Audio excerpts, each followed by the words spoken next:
جیسا کہ آپ جانتے ہیں کہ یہ آج کا اجلاس سرکار غوث اعظم رضی اللہ تعالیٰ عنہ کی نیاز کے سلسلے میں رکھا ہے۔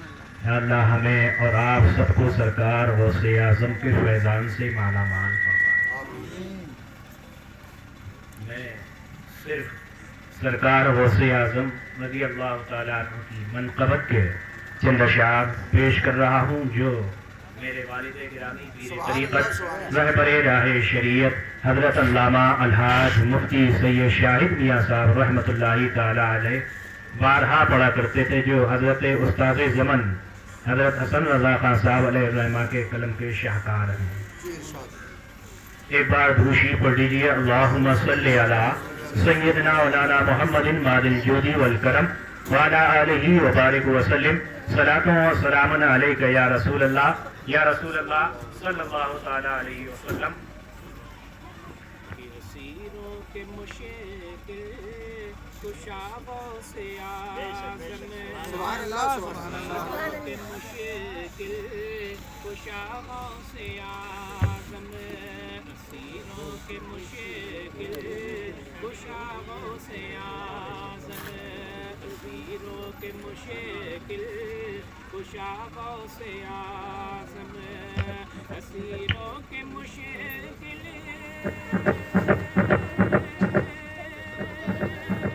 جہاں تھا وہیں لگا دو، وہیں ویسے لگا دو۔ اسیروں کے مشکل کشاغوں سے آزم، فقیروں کے حاجت رواغوں سے آزم، فقیروں کے حاجت رواغوں سے آزم، فقیروں کے حاجت رواغوں سے آزم۔ گھرا بلاؤں میں بندہ تمہارا، گھرا ہے بلاؤں میں بندہ تمہارا، گھرا ہے بلاؤں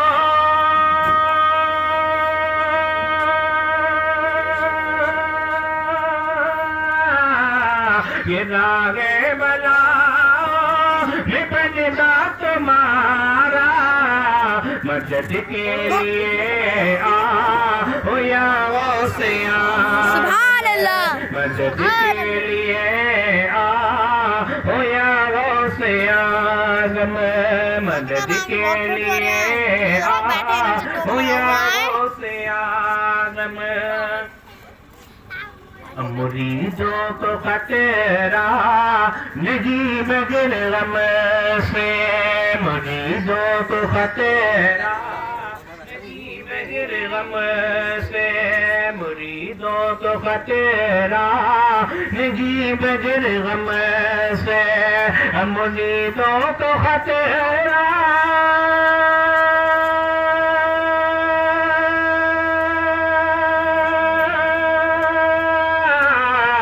مریدوں کو خطرہ نہیں بغیر غم سے، کہ پیڑے کے ہیں نا خدا غوث اعظم، سبحان اللہ، بے شک کہ ہے پیڑے کے ہیں نا خدا غوث اعظم۔ اور مقطع کا شعر ملاحظہ فرمائے کہ کہے کس جا کر حسن اپنی دل کی، کہے کس جا کر حسن اپنی دل کی، کہے کس جا کر